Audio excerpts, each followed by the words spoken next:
Live from the bowels of Queens, New York. It's your boy, Schmuel Buckman, and the Armenian stud, Dave Sarah. Oh, Dave made his bed since earlier today. Pretty cool. So yeah, I made it when I knew I was gonna go on MLC, so that I don't get any of the fucking trolls after me. The fucking trolls. you didn't want KB's trolls? I don't want any KB's trolls, although they were particularly brutal to me today. But I can handle it. I'm a big boy. I can handle Well, it. I didn't think they were brutal. I just think your math skills were fucked. So, right? If your uncle's 85, is born in 1940, and Israel was founded in 1948, prior to 1948, Right. it was part of Jordan. There you go. Correct. No. Israel wasn't part of Jordan. Jerusalem. Israel wasn't a country yet. Correct. Became a country in 1968. 48. Well, we'll see. I mean, the number is it was 1948. It's it's that's the day that that's when the UN recognized them. I mean, it's not really all that complicated. Let's see if I'm gonna quick send a link to see if somebody's still awake, just to annoy my co-host because I know how much he loves this guy. All right, that's done. No, I had to. My dad told me that he didn't do his shot yet. He said he's going to do a shot. I got to make sure he's got the right amount of needles. Supposed to do it before he eats, not after he eats, but it's fine. And I love Echo. I just wish that his moderators wouldn't time me out of his channel for not saying anything. Okay, though. For not saying anything or for saying things. What did I say? I said all I said was ask me about my $50 super chats, and then I was timed out. So Hola, Leo. Sounds like an Echo problem to me. Oh, you guys.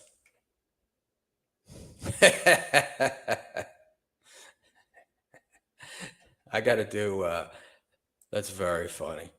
Very funny. So, I love Rochi. I have zero idea how he's as funny as he is, but I find him hilarious. Bye, Rochi.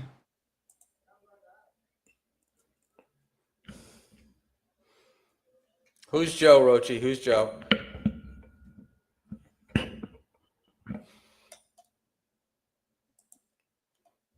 Yo, Live how's it going? from the old country.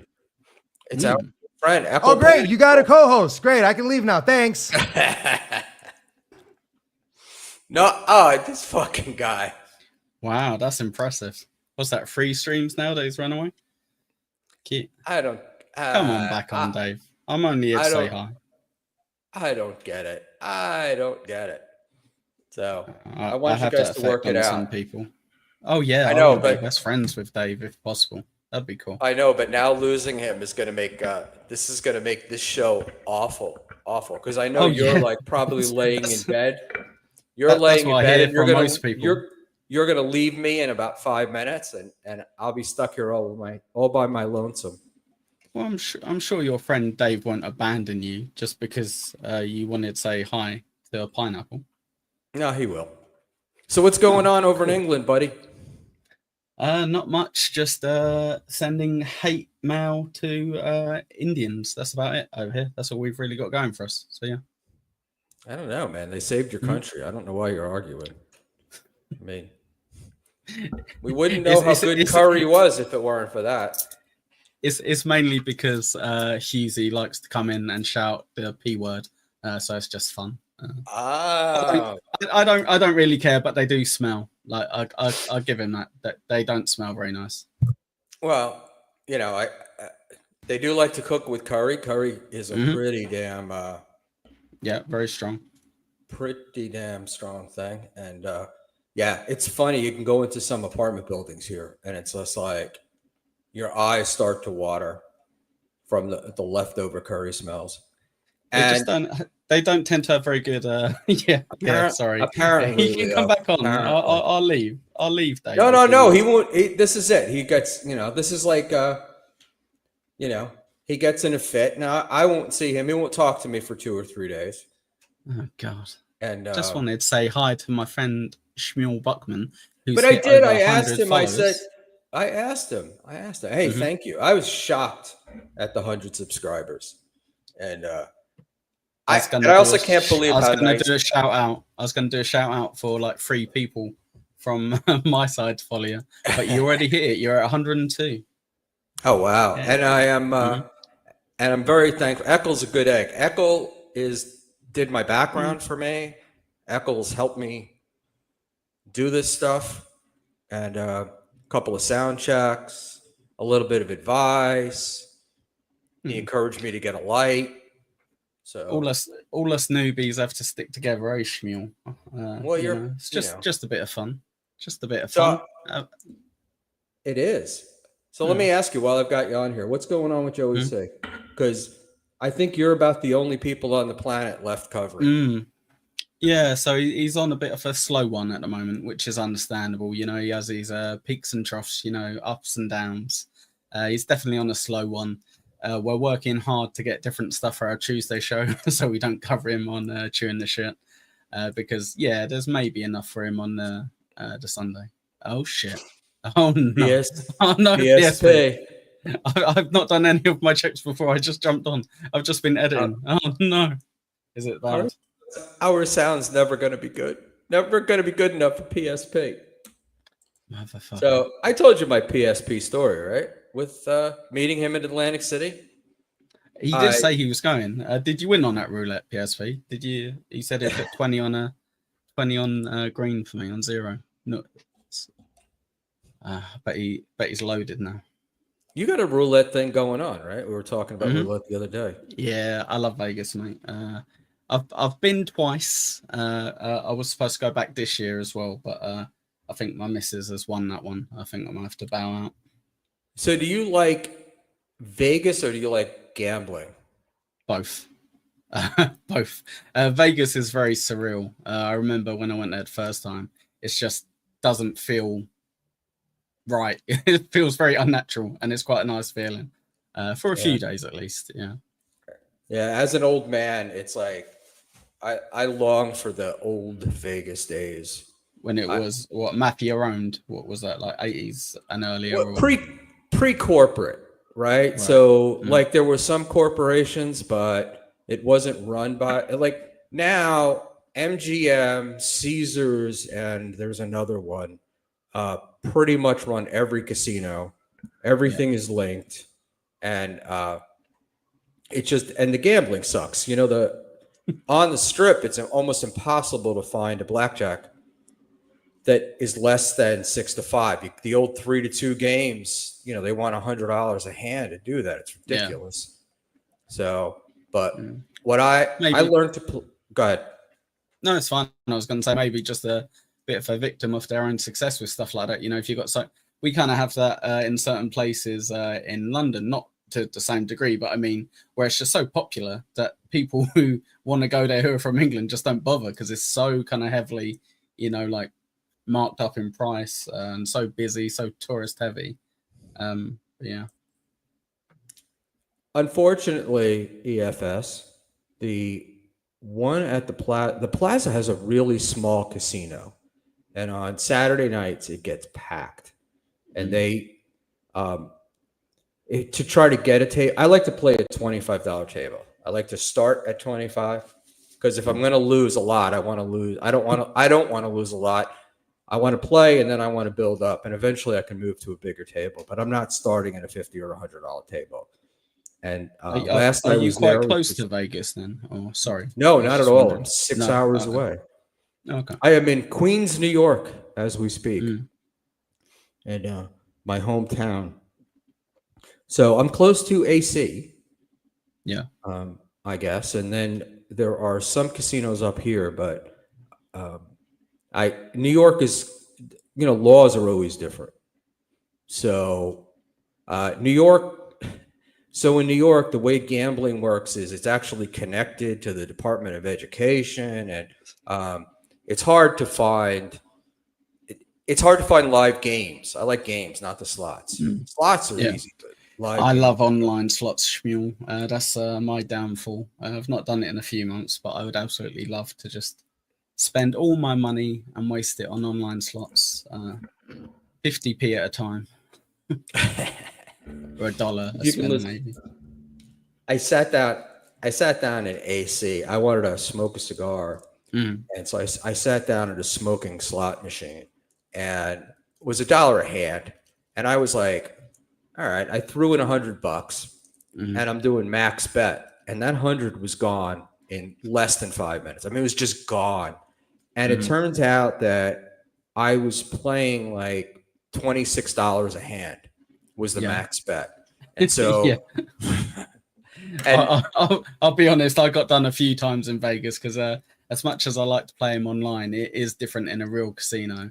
And those old school machines, you kind of, it's not difficult, obviously, after like a couple of minutes. But once you've done a spin and you're like, that was 10 times as much as I wanted to spin on that, you're a little bit kind of miffed. But and I was looking at the payouts on one of the machines, and on a max bet, which was say 26 coins, most of the payouts were less than that. Most of them were 20 or 15, and you're like, but doesn't that mean I'm losing? The bonus.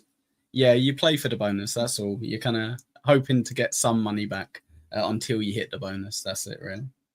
I was laughing my ass off though, because this sort of newbie couple were walking by the woman next to me, and they were like, "Oh, look, she's winning! She's got all this money." No, basically, she'd put in $200.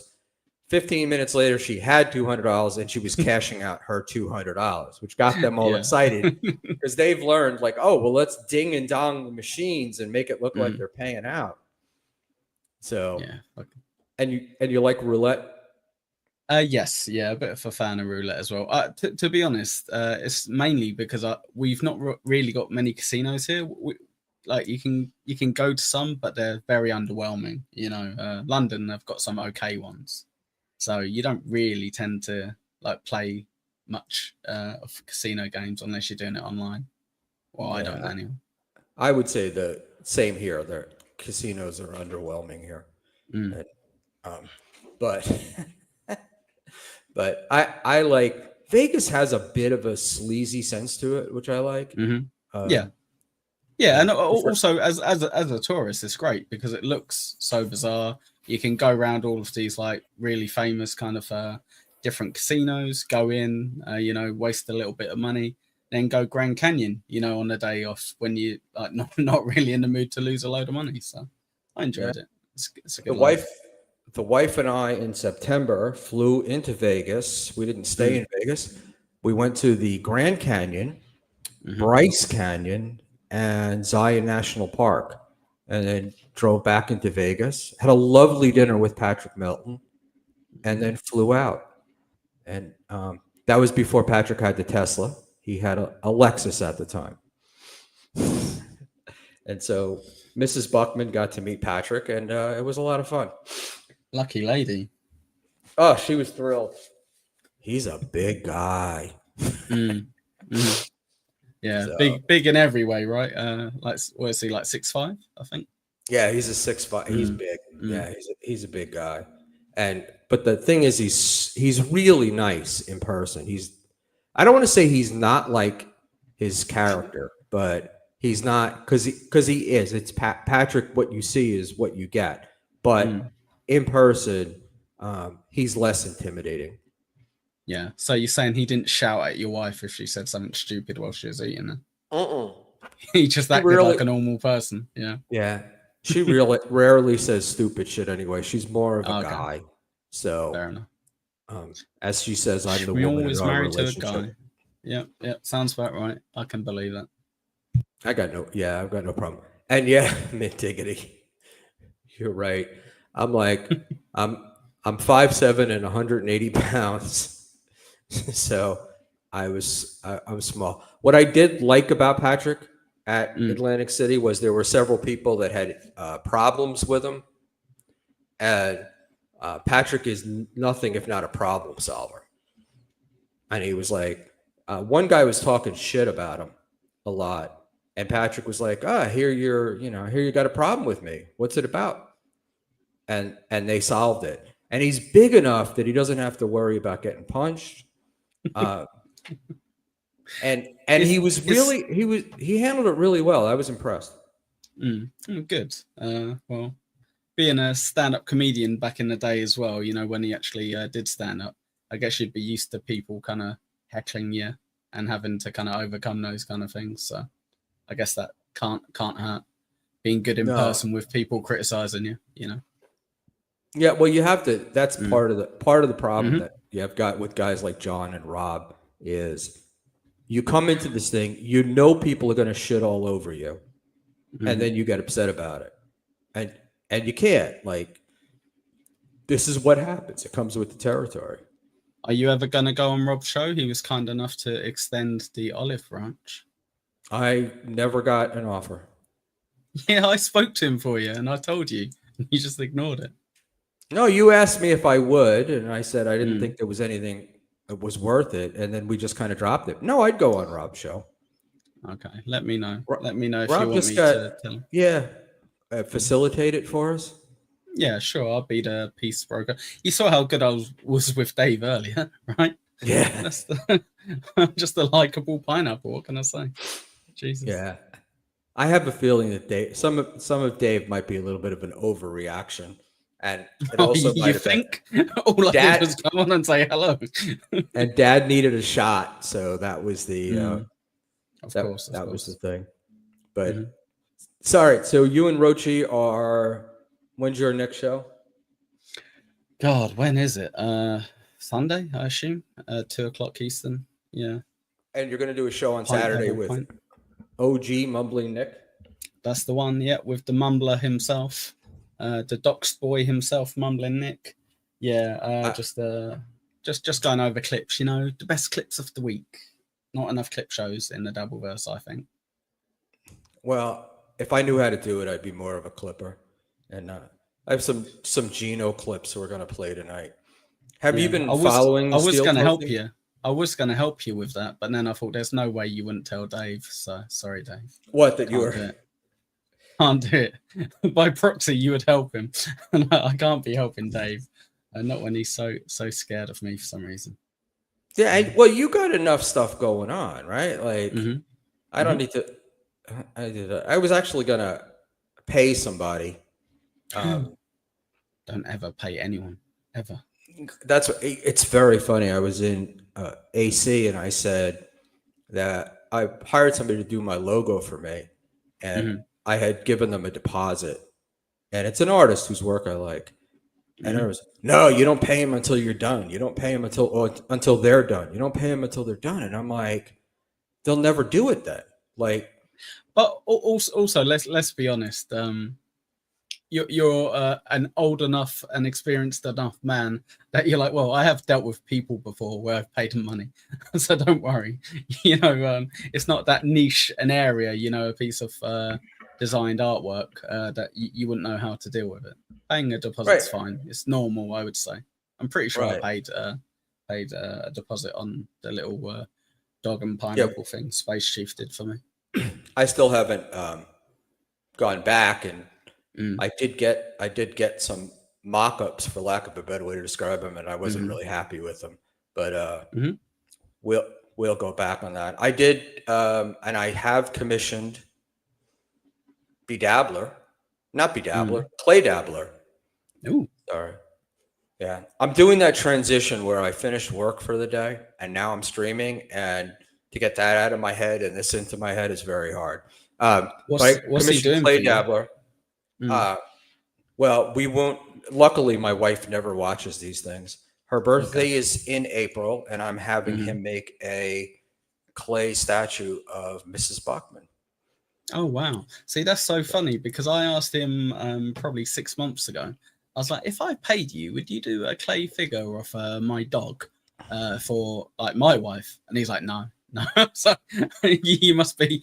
Well, you're probably better off than me financially, Schmuel. You might have came in a bit harder with the dollars than I did. No. That's cool.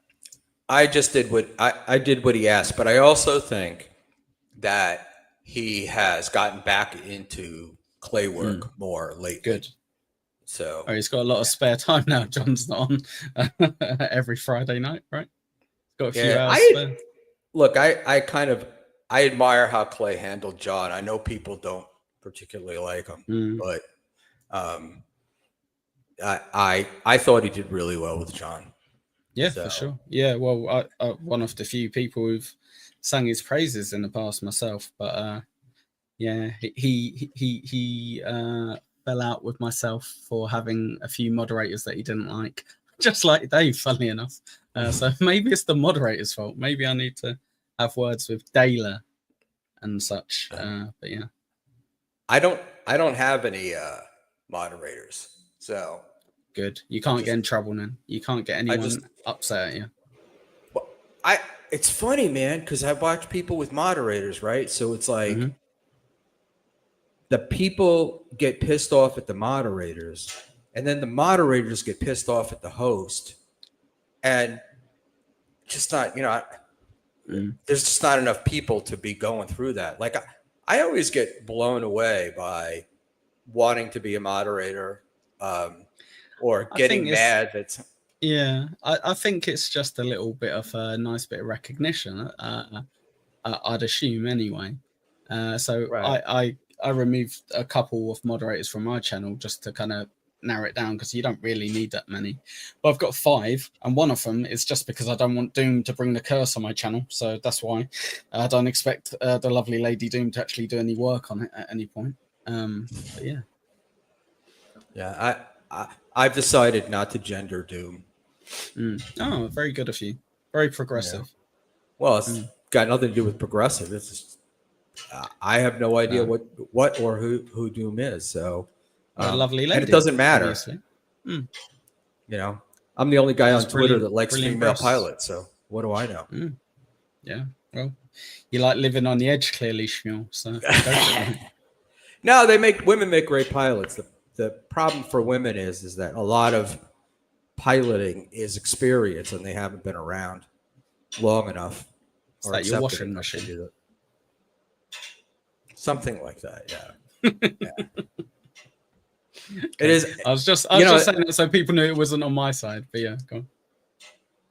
It's so funny that like we talk about like women and all this other stuff, and it's hilarious because my wife is an executive who not a pilot, but she does very well. She makes more money than I do, and she does very well. She still does my laundry if I want it.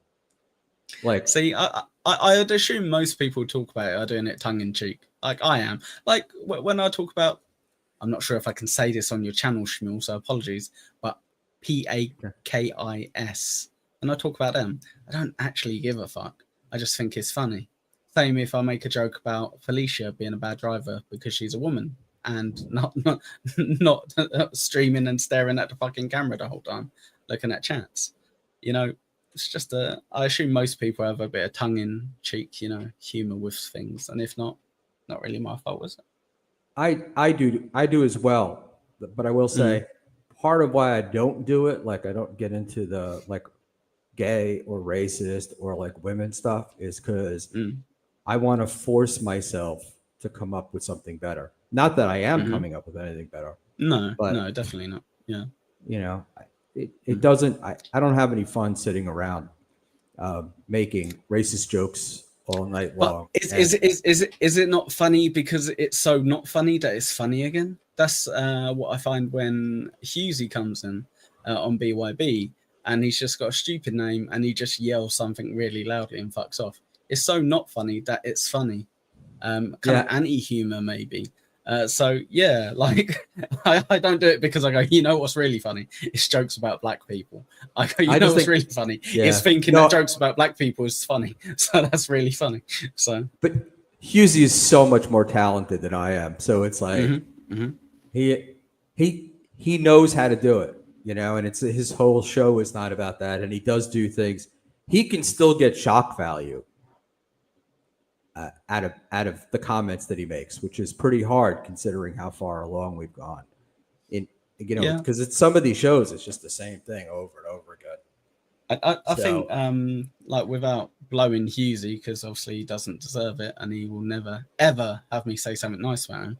But as long as you find yourself funny and you're having a laugh with it yourself, I don't really care. Like, there's a thing where Rochi likes to.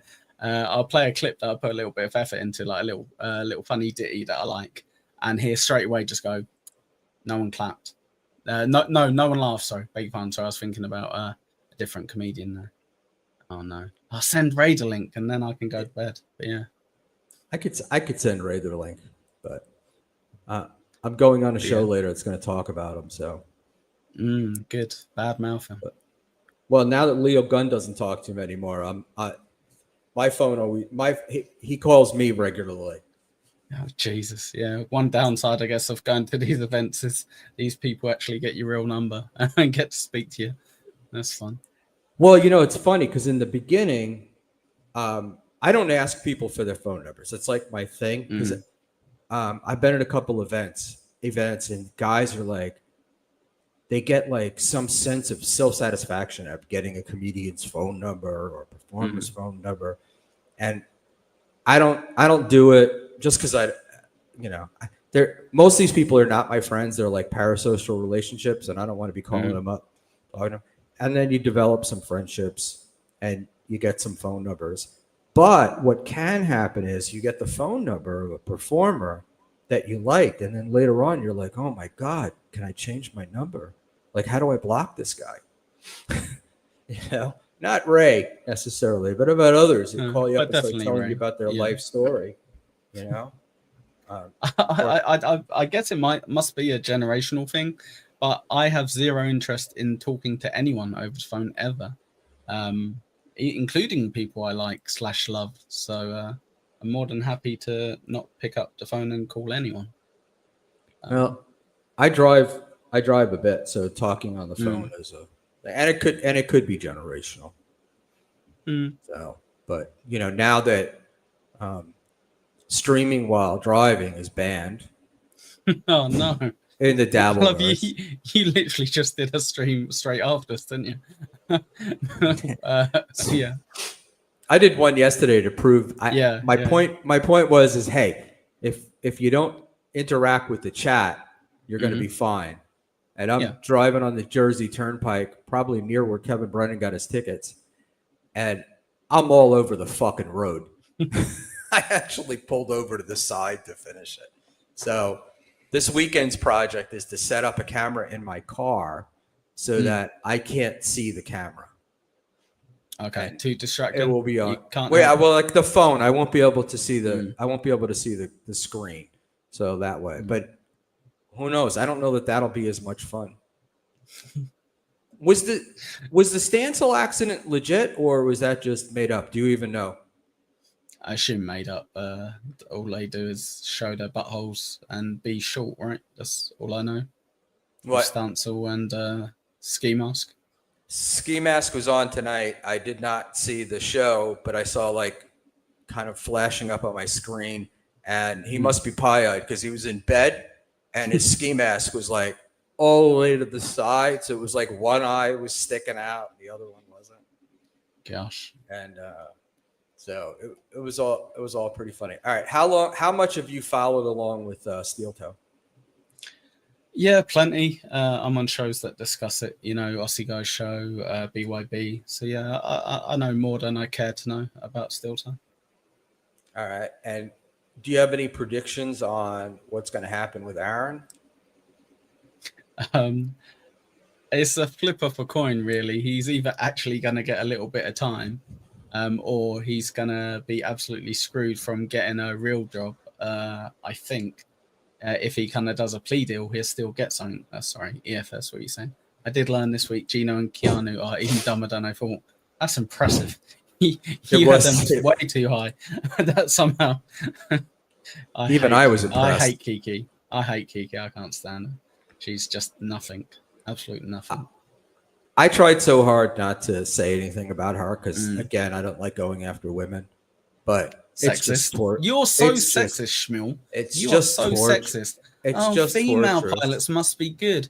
Oh, female podcasters can't be mean to him. No, equal rights. No, she's a cunt. She's a boring cunt with nothing good to say. There you go. I can't argue, but I did have a lot of fun. Right, the stream she did after getting the subpoena, there was nothing funnier to me than watching her mother, as Keanu's there talking about all the things that she's not going to do, and we're going to do this, and talking about the law. The mother, you could just look into her, and you could see she's like, "Oh my God, the daughter is the daughter is writing checks that I'm going to have to pay for." Yes, quite literally. Yeah. I paid for their honeymoon. Now I'm going to have to pay for his bail. Or don't pay for his bail, and then you can move back in with your daughter, which is probably the long-term aim anyway, right? Yeah. She did say something that I've thought a lot about over time, where she said like her best friend is her mother. And I always find like when that's the case, it's like, because your mother was wanting to be a friend and not a parent, you know? Yeah, maybe. Like, there's a bit of me that when people, you see people with their like siblings or what have you, and they're like proper friendly, and they're like kind of like getting on really well. And there's a bit of jealousy on my side where I'm like, me and my brother and sisters or whatever, we're just kind of like, yeah, right, well, see you at Christmas. That's about it. Check in on you when your kids have a birthday or something. But that's about the extent. Whereas some people are just in each other's pockets. And there is a bit of that I think is really nice. But yeah, I don't know. Right. But it's, right. There's like, we're on like kind of a continuum, and there's a little, it's like go a little too far or a little less. My brother hasn't talked to me in 14 years. So smart man. Yeah. Yep. And he hasn't talked to his other siblings either. So, it just happens, unfortunately, Schmuel, doesn't it? With some people, just no interest. Yeah, well, it was all good, and then somebody dies, and then that's what creates all the problems. So, but in any event, it is that is what it is. And but I was like, I mean, my parents are fine, but I was never really friends with them. Like I wouldn't go hang out with my dad. I was about to be really rude now. So, did you say your parents were fine, or your parents are fine? Were they're long dead? Okay, not long dead. I was gonna say, like, without being rude, sorry, but I was like, oh wow, that's impressive if they're still kicking it. But no, my dad died as a relatively young man in 1993 or 4. Oh wow, yeah, so quite a while back. Yeah, it's a long time back. It's always weird when you go, because I remember going to the cemetery, and in the beginning, it's the veteran cemetery out on Long Island, and you would go in the beginning, and it was just sand, right? These new graves, it was just sand, and it was the front row, and now it's like the last row, and the grass is thick and plush, and so in any event, we're all going to be dead. We're all going to be dead forever. So enjoy while you're here. Schmuel, considering you're an old fuck, are you going to get cremated or buried? I don't know. Or do you not know? I don't really care. I would prefer to be cremated, I guess. Yeah. Okay, cool. I literally just want, I want to be dead and just be disposed of. Like, no memorial service. Put me in a ditch. I'm a stone cold atheist. I don't want a church service. Oh yeah, that's the one thing I've said to my wife. I said, you can do whatever you want. Like, it's for you. I said, but if you have people saying prayers and hymns, I said, you better hope there's no such thing as ghosts, because I will haunt the fuck out of you. But yeah. Well, what's so interesting is, because I am an old fuck, when I was growing up, church was like a real thing. And people went all the time. They went every Sunday, and they did all this stuff church-wise. And now people haven't been to church in years. And then when somebody's getting married, all of a sudden it's a church event, or at a death, and you listen to a priest or a minister eulogizing somebody they've never met. Yeah. And you're like, no, he was kind of an asshole there, Father. It's just so disingenuous. Like, to be honest, I try not to roll my eyes because that's frowned upon at a funeral, but still. Yeah, I sit and look at the sky. I got yelled at by an aunt a couple of years ago at an uncle's funeral because I didn't go up and take communion. And, your mother would be ashamed. So anyway, look, this is getting, we're getting bogged down here. I want to move on. I want to know what your opinion of what's going to happen to Aaron is that he's going to get. It's a flip of a coin. He's going to get a little bit of time, which is going to be catastrophic for him, seeing as he lives month to month. Or if he's smart, I guess, he will take some sort of plea deal, or if it's offered, to him. But that will put an end to his kind of, I'm going to say it the wrong way, charade. I can never quite remember the correct way to pronounce that. But the impression that he puts on that he's going to get back into radio someday. You're not going to do that. You're not with that on you. They're going to go, oh, let's just type in your name real quick. Have a little look. Oh, okay. You had a court case for revenge porn. Yeah, maybe we'll skip you. I don't think he can get back into radio now unless he can buy a radio No, he never station. could. Let's be honest, Schmuel, he never was. But I don't think with a straight face, as much as he loves to lie, he could say, oh, I could get back in if I wanted to. It's like, no, not now, unfortunately. You've burnt that bridge. No, because I saw, look, he didn't even need all of the cuckolding and polycule and all that other stuff. Just what he was doing to that woman when she got the job in Iowa. That stuff sticks around. These guys have a very long memory. Yeah. And somebody's going to look it up. I predict that the trial will never happen and that he will take a deal. But I think I think he's too smart by half. I think that he probably was offered a deal. I got to be 100% sure he was offered a deal and he turned it down. And he became a complete asshole. And now this prosecutor just has a wild hair for him. And they're going to just keep turning up the screws. I don't see how Aaron gets out of this without doing at least some jail time. Yeah, it is. I'm sure it'd be a token time because you don't get any. Well, over here at least, you don't get any time in jail unless you post something on Facebook. Oh, look at that ring. I'm sure it'd be nothing. But even that, even a month, even 2 months, that will be crazy for him. I doubt he's got savings that can last 2 to 3 months. Well, there's always Slam Piece. She could take over for him. Oh yeah, that would be great. Yeah, well, what's going to happen. Like if he gets jail, he probably won't serve. He probably won't go right away. They'll probably do like a probation report. And also be a few months. Imagine what the goals are going to look like between the time he gets sentenced and the time he goes to jail. We really need this. We've got it.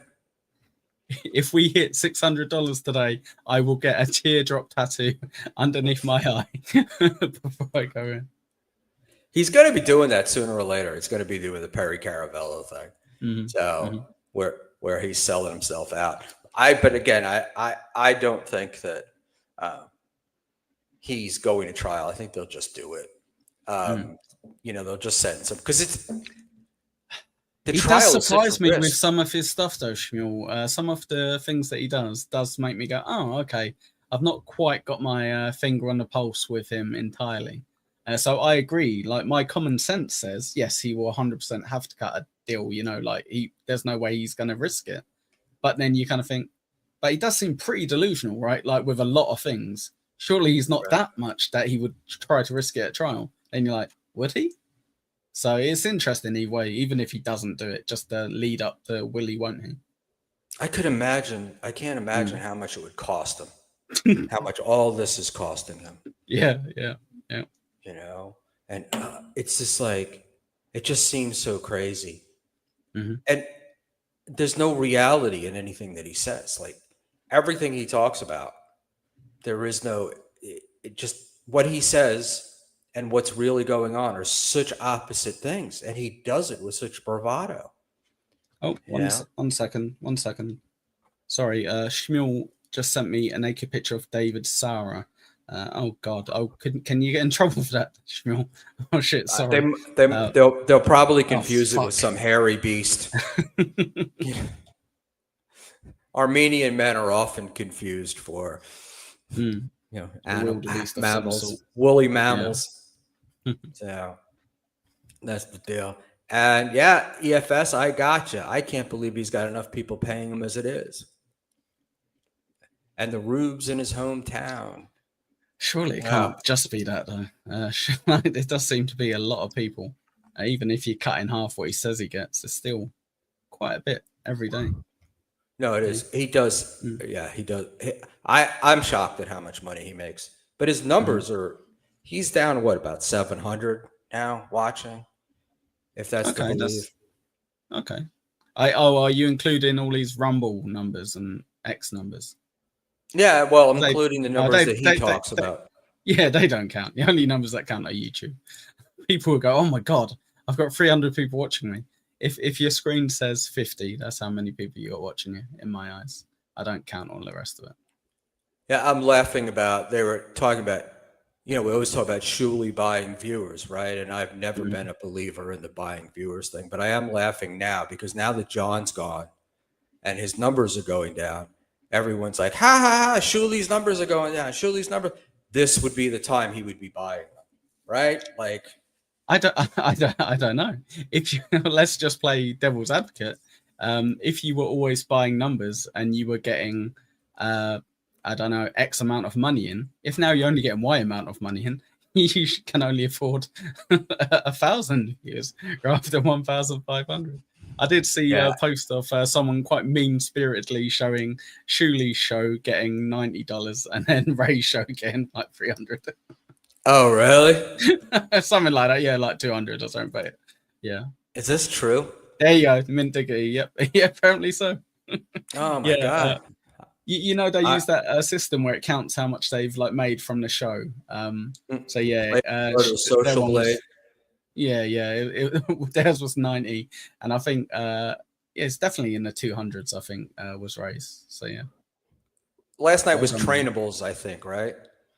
Yeah, exactly. But still, apparently they had 1,000 people watching, which is mad. Like fair play, but I just mean like very loyal fans. But maybe throw them a few shekels. Times are hard. All right, so 2 Kevin Brennan questions. One, do you think his numbers are fading?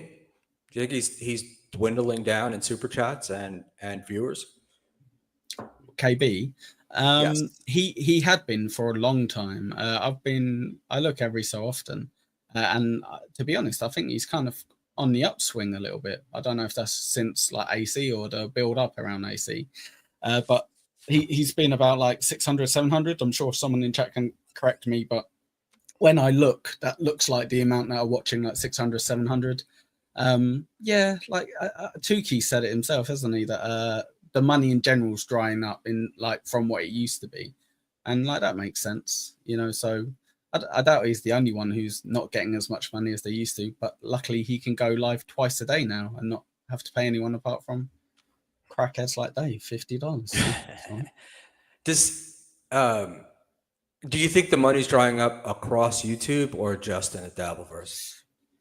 I think the Dabbleverse was getting a lot more than it should have, which sounds weird, I guess, but in proportion to everywhere else, you see a lot of shows with a lot more people watching, a lot more people involved, and they're just not into super chats. They don't really know about super chats. They don't really do it.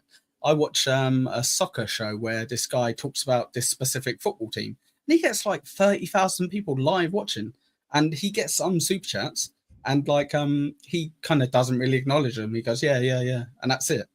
And if he kind of made a thing about it, he would probably make a shit ton. I guess he makes enough through, merch and advertisement. But.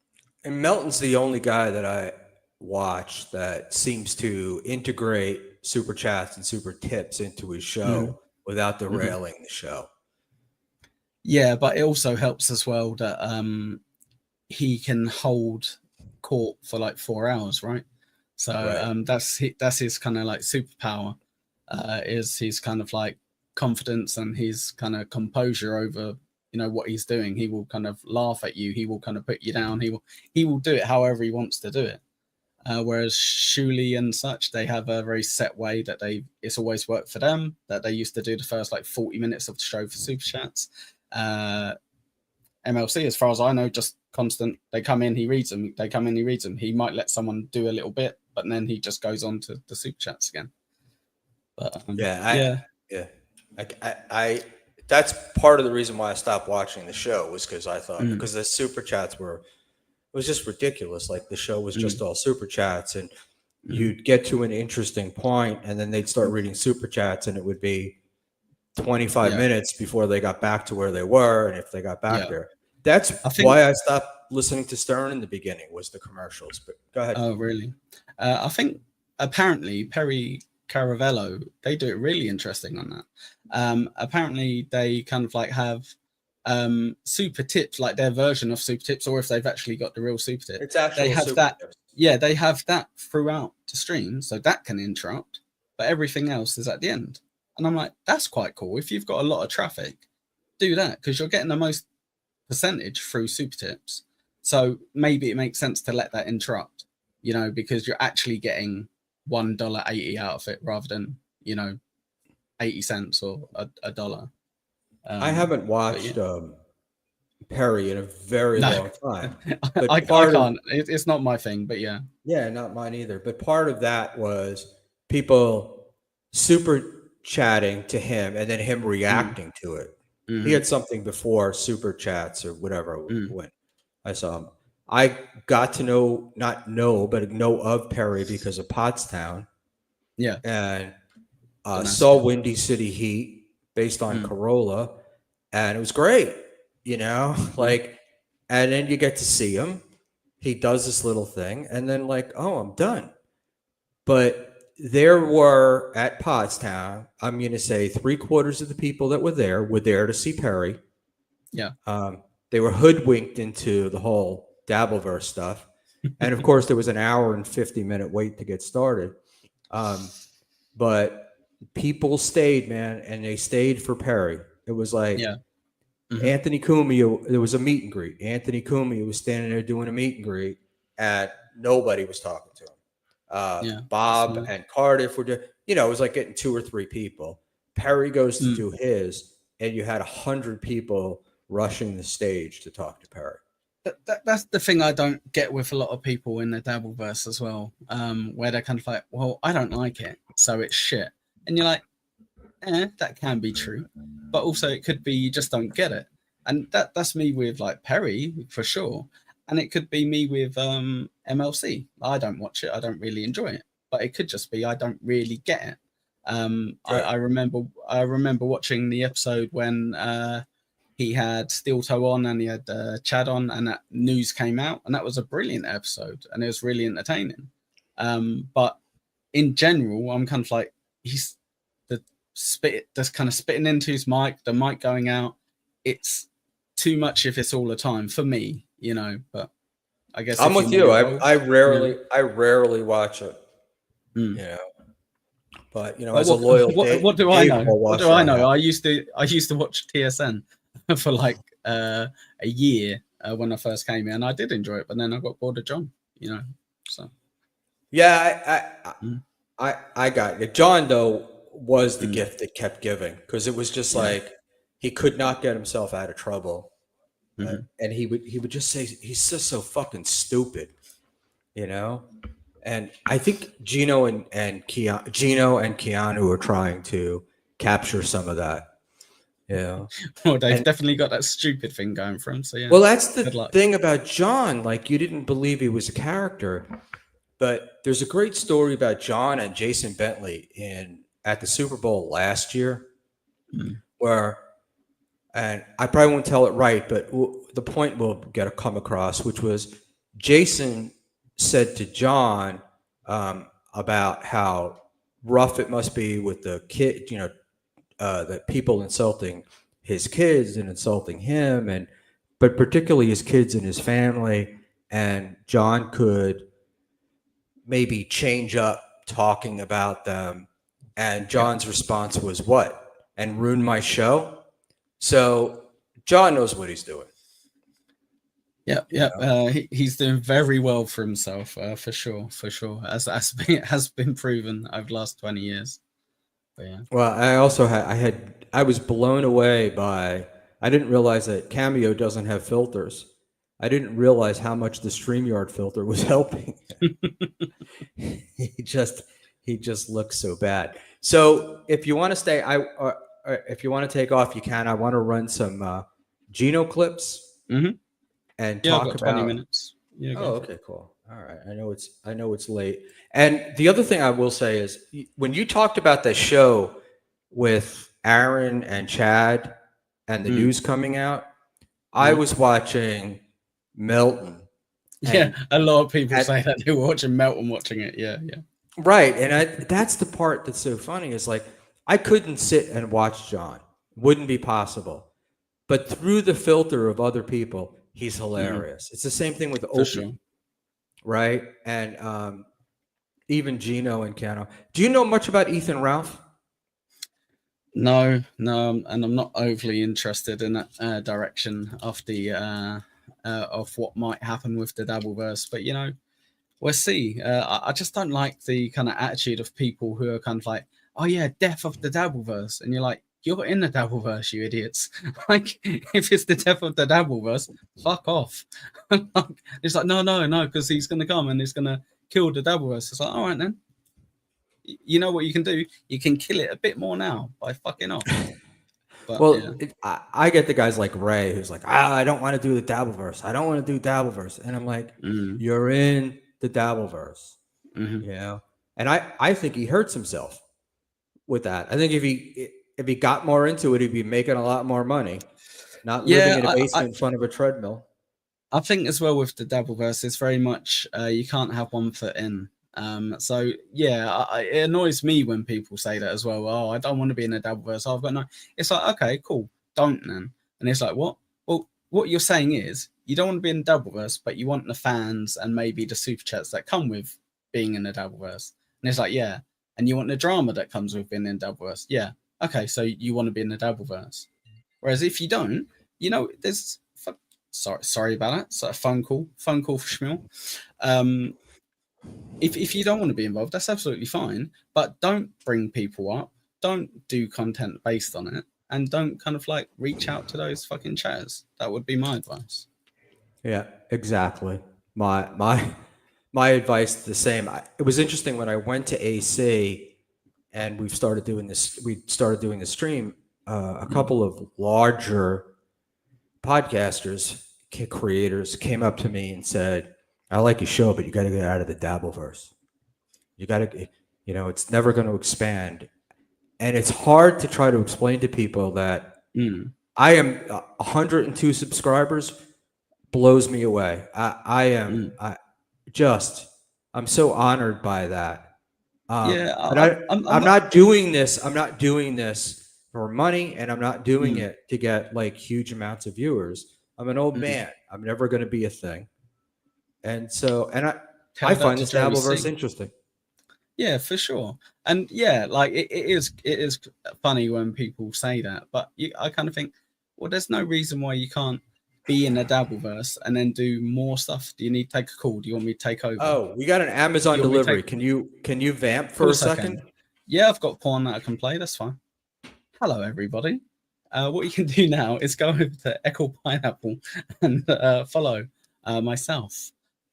Let's see if I can actually have a look. Go ahead. Shit, I'm no good by myself. I don't know what to do. Let's say our favorite swear words. Cunt, shit. I'll show you back. Well, you can do that. We're more than 7 minutes into the show, so I also hear a lot of stuff, and I have no idea whether it's true or not. Like, oh, you can't say a bad word in the first 7 minutes. I think a lot of it is to do if you get adverts, mate, as well. Like, I'm not 100% sure. Like, don't take it for gospel. But I think when people say, "Oh, you can't swear in the first 7 minutes," I'm like, I think if you do, that means you won't get adverts on your stream or something like that. I'm not 100% sure, but I think it's stuff like that. So it doesn't apply, like, especially to yourself or to me, you know, because I don't fucking get adverts on my channel. So Yeah, I don't either. I'm like totally, you know, my thing is like, I don't know. And there's a lot of stuff I don't want to know. Like, I don't want to lose the channel, but at the same time, I'm not that into it. You know, I'm not sitting down trying to learn all the YouTube rules. There's certain things which I kind of hear and I'm like, okay, cool, that makes sense, that I avoid. It's like, try not to play stuff with like any nudity, and I'm like, okay, yeah, that makes sense. Try not to have too much of the like N-word and stuff like that. I'm like, okay, yeah, that makes sense. But again, like I have Rochi putting in clips with Joey C saying N-word, N-word, N-word, N-word, and I've never had anything from that. But you also have Cardiff, who lost his channel for seeing Stuttering John's backside. So yeah, but we also, you know, and then the other thing too is like, do you know that you lost your channel because of Stuttering John's backside? You know, yeah. They will tell you the timestamp, and you will go look at. There's no chance you're not looking at that timestamp before it plays, and you're looking, and it's the backside of John Melendez, and you're like, brilliant. But you know what's mad? Fucking Tukey was playing the exact same thing on his channel as well, and I think maybe OJ was as well. So they all played it. I think the difference is that Cardiff's stream got properly re-uploaded, you know, once it ended for people to watch, whereas I think the others deleted it. Maybe, I think so. Anyway, so just bad luck, right? Yeah, I don't know. Yeah, I've heard of people who've gotten banned, or struck. Well, banned actually, and they've said that the email that they got from YouTube was vague. Like, yeah, but there are people who probably did something wrong and know they did something wrong, Schmuel, and they don't want to say exactly what they did. The people who are vague with it, you know. Well, I just always wonder if what we're being told and what really happened are the same, are the actual thing, like, or was it something else? Only one way to find out. Let's put a load of porn on. And, right. I'll show John's ass. John, come here. Oh dear. But yeah, no, it's not gonna happen. But like the Gino stuff, like Gino getting banned. I mean, that was just stupid. What did he get banned for again? Was he he's playing something, wasn't he? That he forgot. That he was playing from a different stream, like a Rumble stream or something. I can't. Well, no, I think he played. Yeah, no, he played. What he finally got booted for was showing a ball sack and an asshole. Yes, but wasn't it like a clip from a different stream he'd done, and he didn't think not to play it on YouTube? Right. Some rubbish like that. But yeah. I don't know. Go ahead. I'm sorry. No, it's fine. I was just going to say, you know, what's really easy to do is just never play clips like that anyway. So I know it's edgy to kind of maybe do it on your Rumble and what have you, but maybe if you just don't do that shit anyway, you'll never get banned. That's probably the way I'd go with it. You know, safe than sorry, right? And, you know, YouTube is not, they don't like edgy, right? YouTube, you know, Google, they make all their money on advertising. So that's everything at the end is going to be what's going to keep advertisers happy. Sure. And Nas read, there are bots looking for assholes and ball sacks. I can give you a link, Nas, don't worry. Not just, I know, right? There's places to go for that. But everybody's a bit nervous about stuff. So, it depends. What are you showing on your? Oh fuck! Here's OG mumbling Nick. Go on. If you add in the ring, YouTube's terms of services, you can say anything. Yes, indeed, indeed. Yeah. You were going to say something else? It's probably something boring, Schmuel. Don't worry about it. Where Schumer said it and no one was interested. I don't give advice to people but I will because of, and I want to give it to your friend, OG. Here we go, Nick. Nick, I listen. Sit down. Take a seat, mate. Take a seat. Go on. I listen to his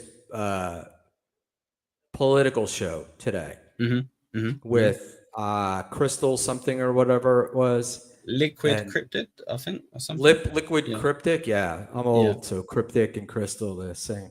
Yeah, same And difference. I want to say to my friend OG Mumbling Nick, if you're going to do a political show, you have to actually read the article, not just the headline. There you go, Nick. Some constructive feedback there for you. I get frustrated when I listen to that stuff. It's like the Stuttering John when he does his politics show and he says something and they just, it's like, and the two other people who are insane look at him like, what the fuck was that? And he just comes back, right? Like he just, you know what I mean? See, I love Mumbling Nick, but I've got zero interest in politics and even less in American politics. And it's just like, they do this and that. I'm like, yeah, it's rubbish, isn't it? It's like, yeah, that's it. Like, I'm not getting involved. I'm not getting into politics. It doesn't affect me enough for me to want to get into politics. So I'm just going to leave it there. And you know what? I don't get stressed out about it. And I don't have arguments with everyone. Yes, Leo Gunn, 100%. I love politics, but I try not to get into it on religion, politics, and what else? What's the last one that you? Well, religion is one. Religion is one that I would get into that in like a second. I love that. It's just I haven't figured out a way to get into religion, particularly like these Christian faith healers and stuff. I haven't figured out a way. This is barely interesting. I haven't figured out a way to get into that and make it interesting. Well, for sure. Like I love Ricky Gervais's comment on it. He's like, well, look, there's like 260 religions in the world. You don't believe in 259 of them. I just don't believe in one more than you. Like, yeah, exactly. Like, fuck me. The most important thing apparently with religion is like belief, right? That you have belief. And you can't fake belief or force belief as far as I'm aware. So I'm like, so leave me alone. I haven't got any beliefs. It's not my fault. Move on. You're the lucky duck that gets to go to heaven and I don't because you got belief. Well done. Right. Go on. Well, it's not that, and it's not that you're going to heaven. It's that you're not going to heaven. You'll be going to hell, right? No. Regardless of who you are. And come on. But I'm more interested in the grift that is religion, right? Like go to Rome. Let's hit the holy goal. Yeah. You're like, yeah, it is. But you go to just go to Rome and see all the gold and all the stuff they have. And you're like, oh my God, But these guys, American TV, I don't know about England, but American TV is littered with these guys that are like, sow a seed, reap a reward, I can feel you sending money will come back. Yeah, money will come back to you. The universe will provide. Yeah. I don't know if you know of this guy. Potentially, he's it's not really a magician. He's called Darren Brown. Have you heard of Darren Brown? I don't know. No. Right. If you ever break a leg and you have to watch TV for a few days or a few weeks or whatever, look up Darren Brown, Derren, I believe. He's amazing. And he just, every single thing that you would be like, this is a scam, like a psychic, fucking, is the people with dead people, where you can speak to the dead, commune with dead, all those kind of things. He explains how you do it, how you kind of make people believe that you're doing it and how you get the answers that they get. He's absolutely amazing. That's yes. Penn Jillette did a whole bunch of that stuff. I'm not surprised. Yeah, I'm not surprised. Yeah, I think he's technically like I don't know what you'd fucking call him. It's not really a magician. It's not an illusionist. It's something, and he's amazing at it. I get amazed with like Ray's guests, Katie and Elise, who are all into the astrology and your moon is rising. So last night, Lorenzo Ariola is on with Ray, and she's like, "Oh, I can tell you're a Pisces. You have control over this." And he goes, "Well, actually, I'm an Aquarius." Well, Aquarians, they're just sexual beings. Not It's even almost like, as if anything could fit to anything, isn't it? With these things, it's crazy. And right. imagine only having 12 different types of people in the entire world, Schmuel. How mad is that?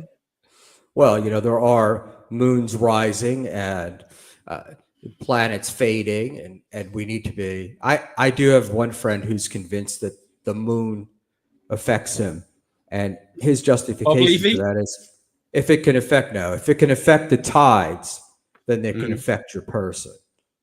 Yes, for sure, because you are as important as the ocean. that's some crazy level of self grandeur there. But yeah, sure. Well, what blows me away is there's a guy in the U.S. His name is Todd White, who's a minister, whatever, a pastor, and this guy made his bones by kicking people across the stage and all that. But his big thing is one leg is shorter than the other, and Jesus is going to heal that, and he has you sit down, and he does the thing where you're like, oh my God, my legs are even. Sure. Even though you didn't know that they weren't even before.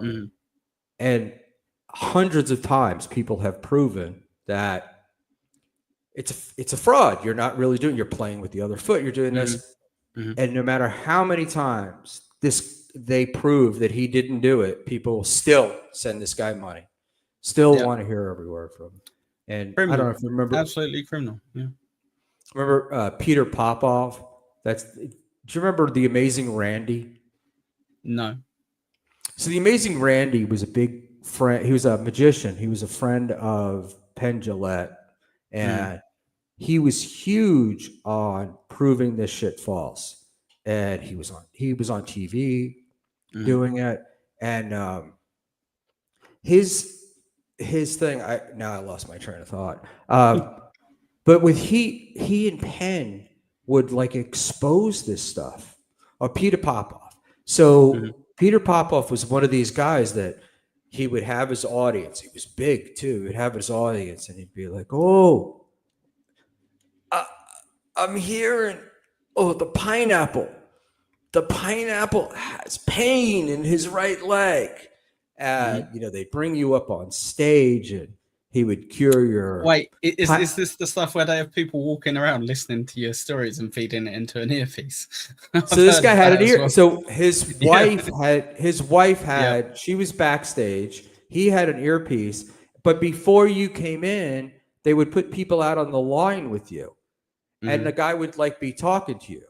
Oh, really? Oh, and they would. So then they would write down pineapple, right leg injury, and then he would go back and do it. Well, Peter Popoff is still around, and he doesn't make as much money as he used to, but boy, does he make money.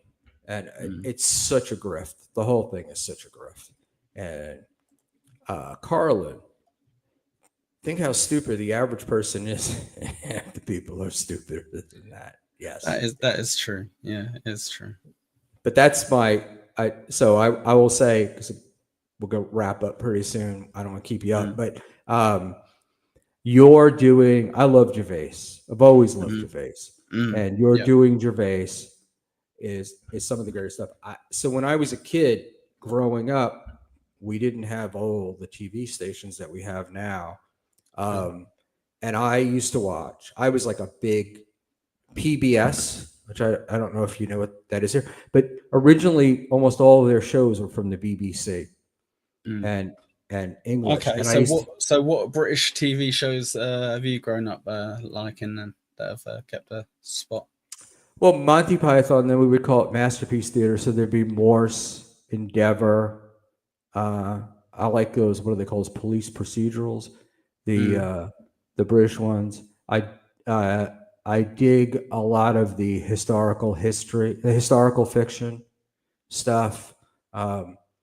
I like the way they do things, and they did the series Bleak House, which is probably really old.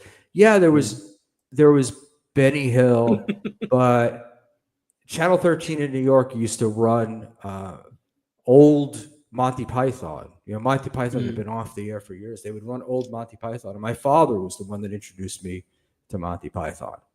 And what's insane? You Americans mention to us Brits Benny Hill all the time, and I'm sure I'll be in the minority of Brits. But as a 35-year-old man, I've never watched a second of Benny Hill. And everyone's like, "Oh yeah, like Benny Hill," and I'm like, I'm like, I've not fucking watched that. I assume he probably died at least 35 years ago, right?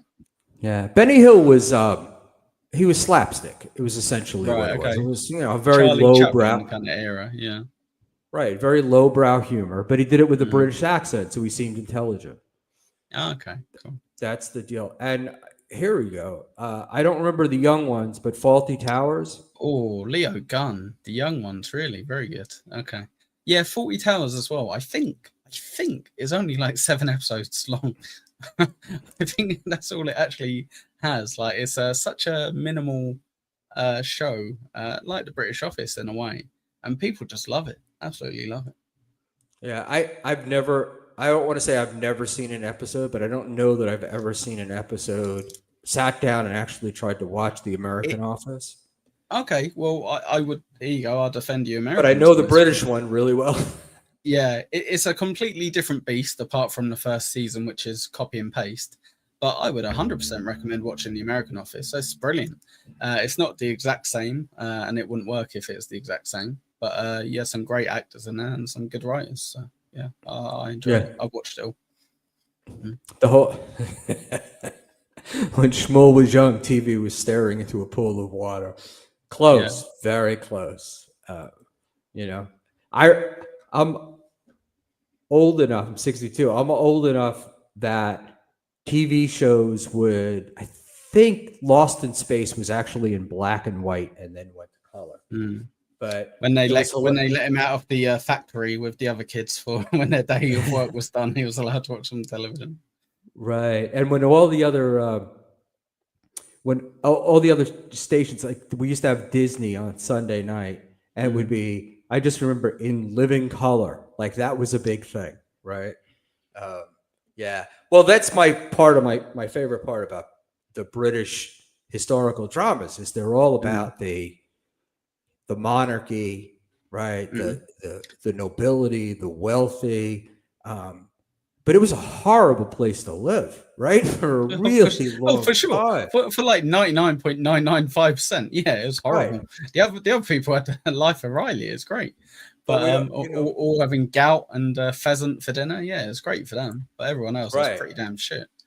Indentured servants like Spider. Yeah, it wasn't a great time for a lot of people. But I do kind of feel bad for you guys because you kind of like desperately want to have like your own kind of like history, and you know, like, and you do have it. Like, you've been around long enough that you do have like your own history and what have you now. But it's just nothing compared to so many like European countries. It's crazy compared to like countries that are nothing now, like Italy. Like, they've got so much. Greece, so much history, like so much that I literally go on I went on a cruise and you'd spend days just learning about one specific place, and they would tell you about 5 different things that happened over 5 different centuries, and you'd be like, fuck me. Like, a lot has happened that you don't even know about. Yeah, you know, when we were in Prague and Vienna, but mostly Prague, we took some of these walking tours, you know, and you're like, they go back, you know, 1,000 years and talk about their society, and you're just like, well, we don't really have that. But I will say that Europeans that come over here are also very snobbish. Oh yeah. You can't help it either way. There's a bit of like home like pride that you have, and I get that with Americans where they're kind of like, fuck you, USA, and I'm like, yeah, no problem. Like, that's great. I'd rather that than you be hating your country. But yeah, someone pointed out something that was so brilliant to this American who was being an absolute cunt about it. He went, no word of lie, I have a pub in my town which is older than your country. Like, and when you say that, that's insane. That is crazy. Well, that's an old Billy Connolly thing. So Billy was in the U.S. and he was, I guess, at a bar, and some girl was raging on about the history in her town and all of this. You know, you need to go see this bridge. This bridge is 150 years old, and it was built like in Billy's like, look, I walk across a bridge that was built in the 1200s. Yeah. So there you go. Some of the stuff is funny. Keeping Up Appearances was funny, but because again, I don't think I've even watched that, Jason. I don't think I've ever watched Keeping Up Appearances. I think the difference is in Britain, it was entertainment, and you have a history of actors and actresses being trained and all that. And in the States, it was from day one, it was all about selling advertising and lowest common denominator.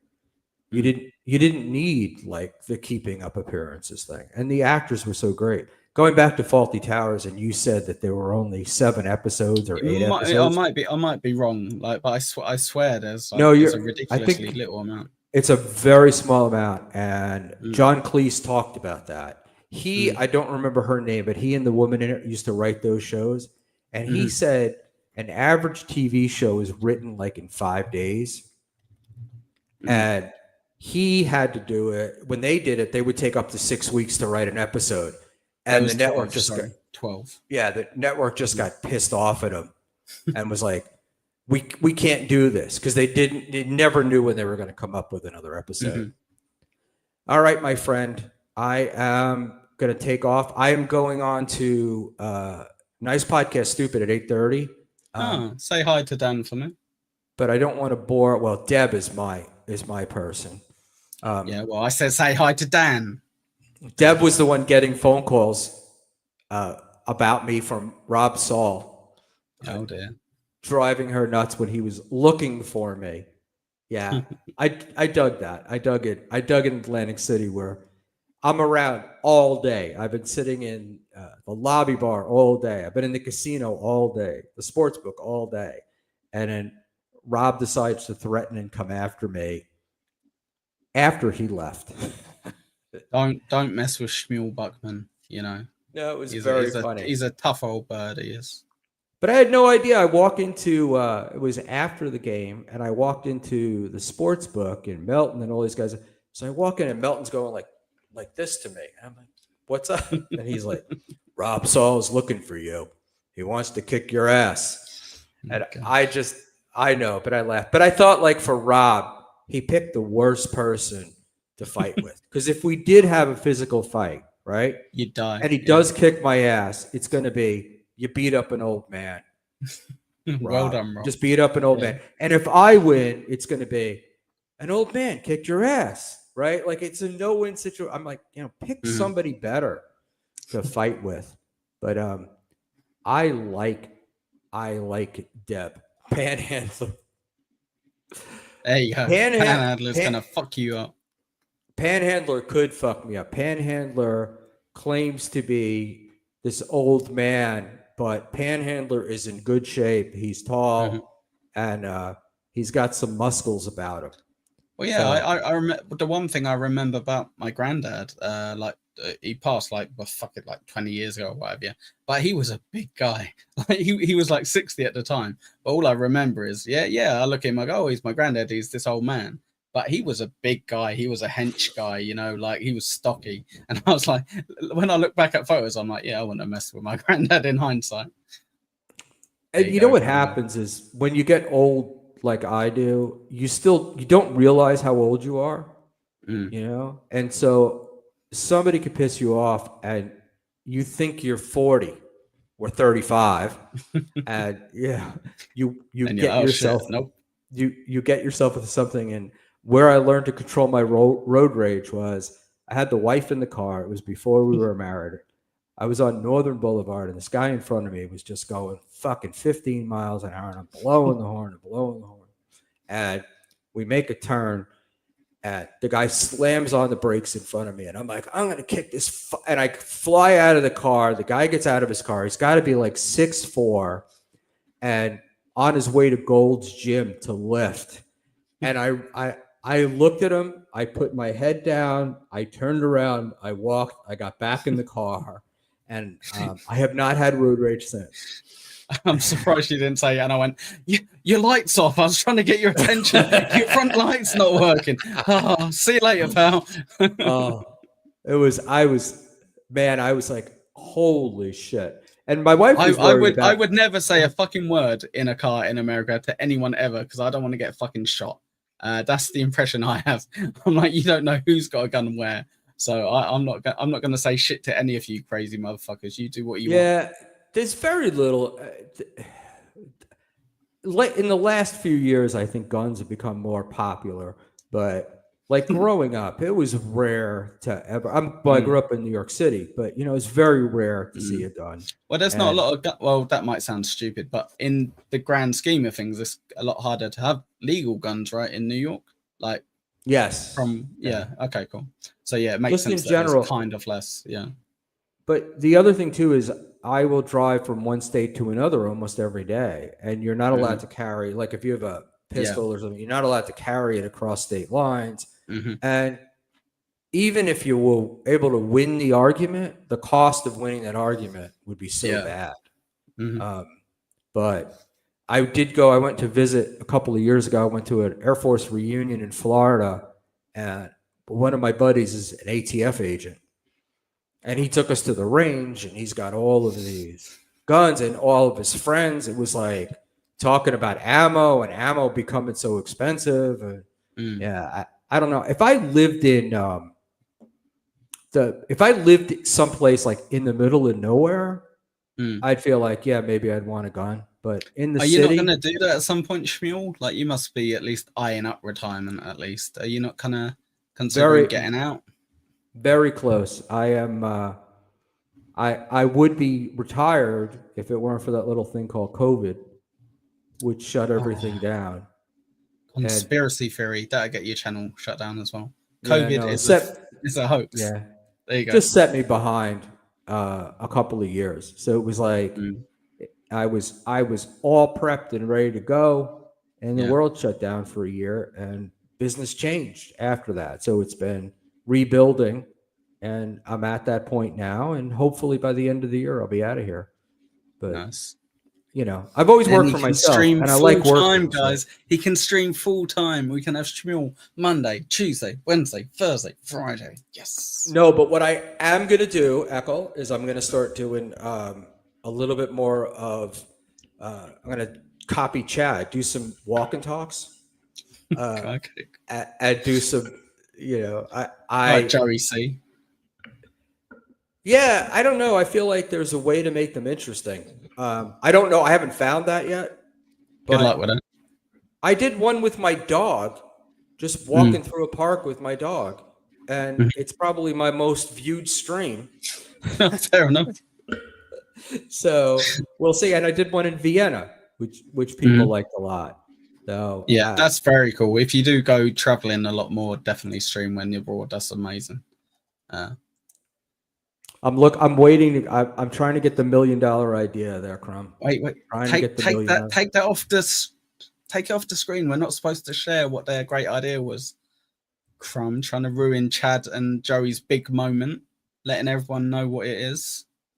Yeah. Jesus. I think you and I have talked about it before. It's like everybody's got great ideas. Very few of them ever come to fruition, particularly Joey.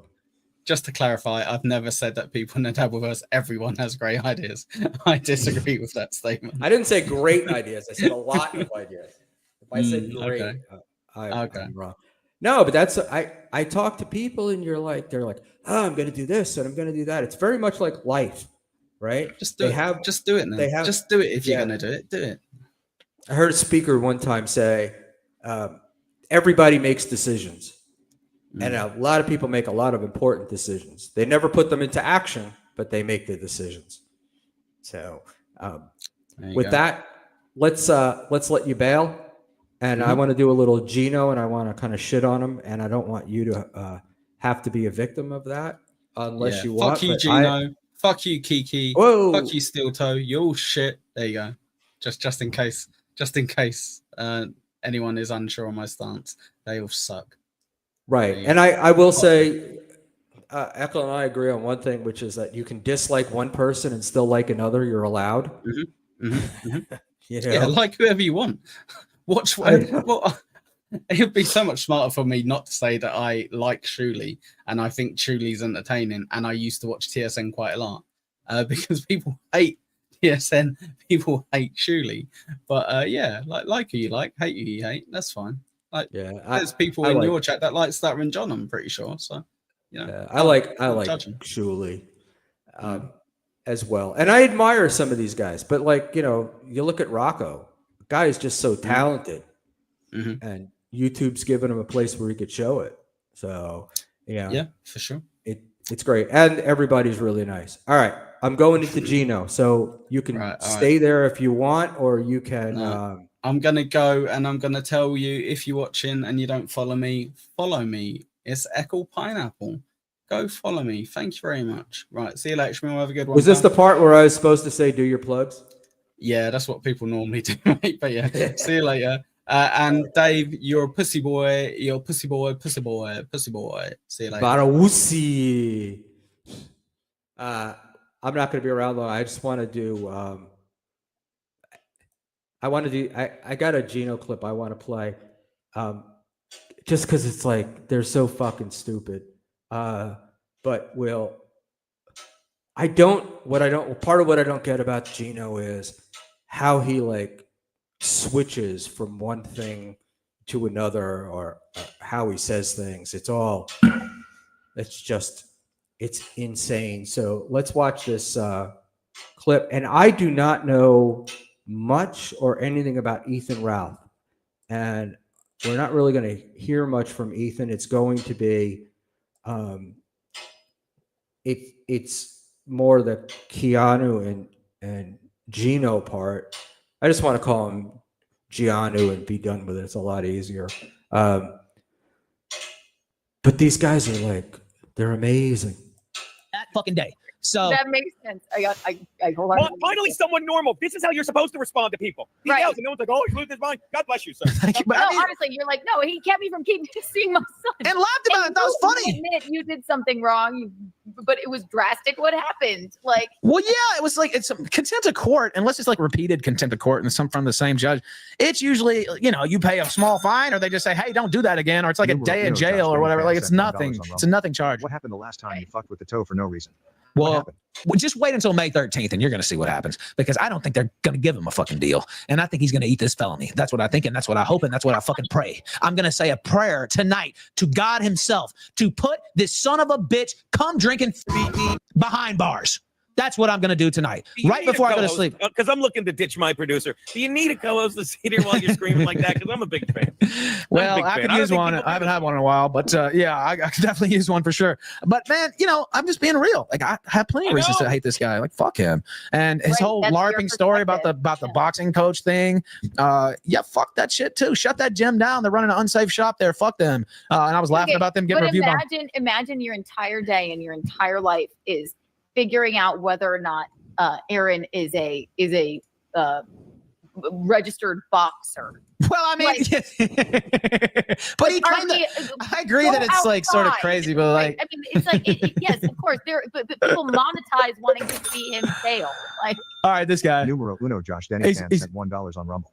Keanu and Gino said multiple times they don't believe Aaron meets the standard. Well, they're not lawyers. No malicious intent. They are the prime witnesses. Who is first of all, I never said, and I quote, he doesn't meet the standard for a felony. We don't. Keanu, well, I know Keanu has said he was being cucked out of his life. So to be a dude, he did a bro move and said, "Hey, look at this." There's a lot of backtracking going on with Gino lately. Right. I think that is kind of what happened. Yeah. I've said time and time again. The reason anyone even knows about this is because I was so disgusted by it. I said it on my show. I was like, yeah, don't send fucking nude photos of the late.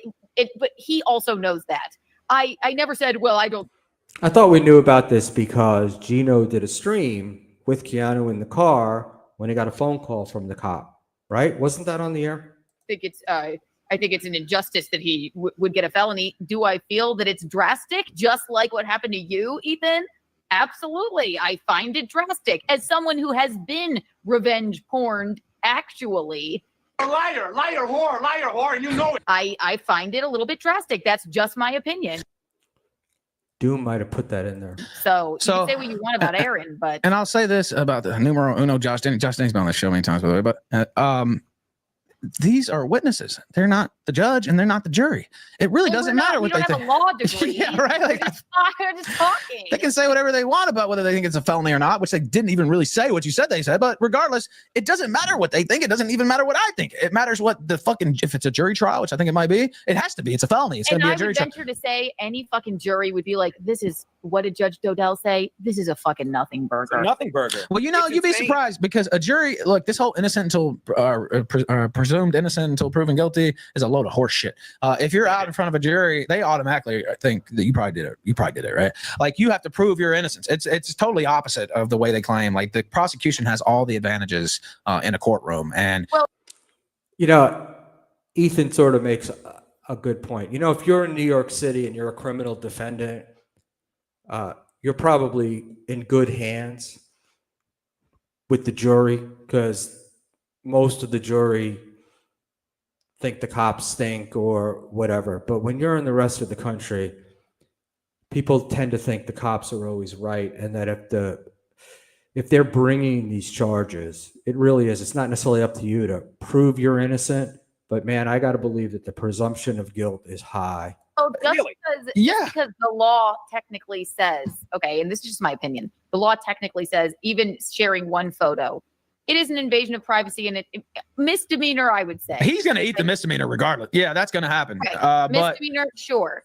The felony's up in the air, but like Rakata's saying, that maybe there's some smoking gun evidence out there that shows Which is what?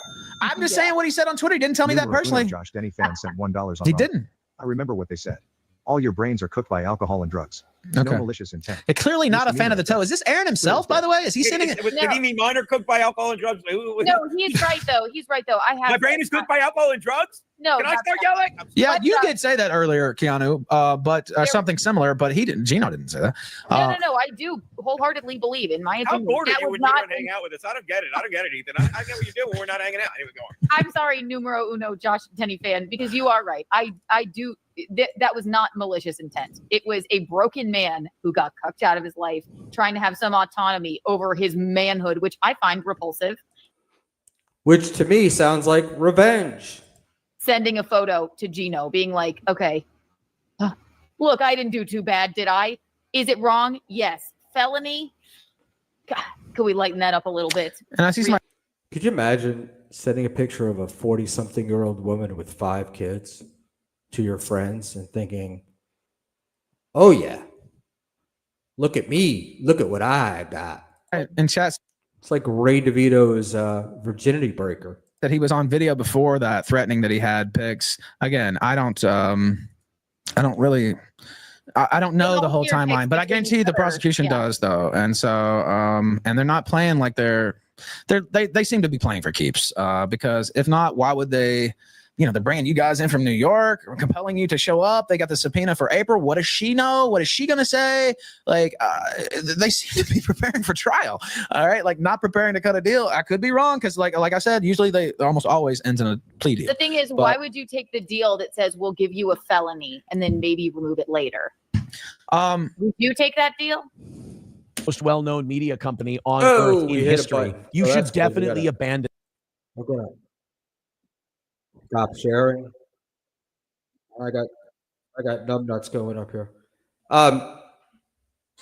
So here's my yes, Crumb. All of these people are garbage. Just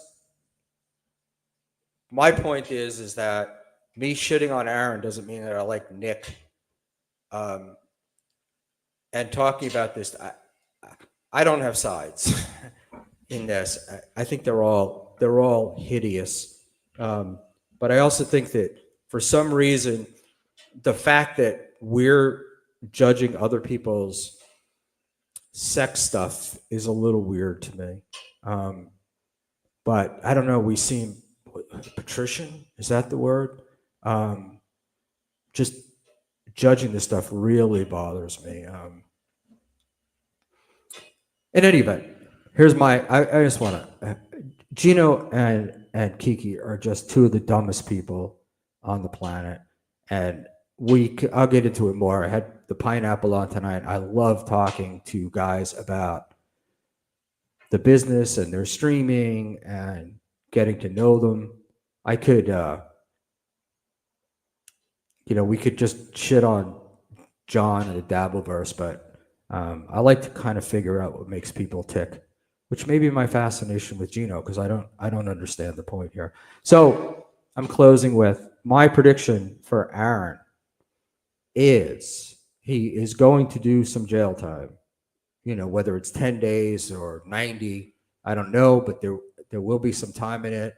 I don't think this trial is ever going to happen. I think they're turning up the screws to make him look realistically at the consequences. And I think that Keanu is completely wrong when she says, oh, a jury is going to think this is bullshit.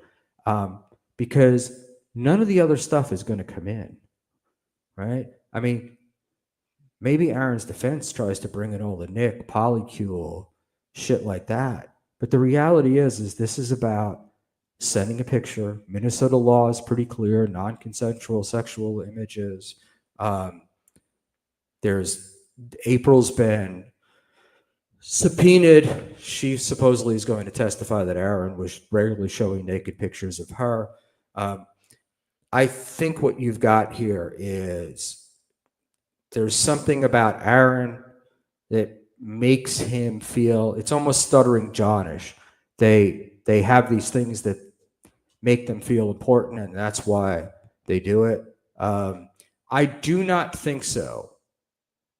I do not think that is something that's going to happen.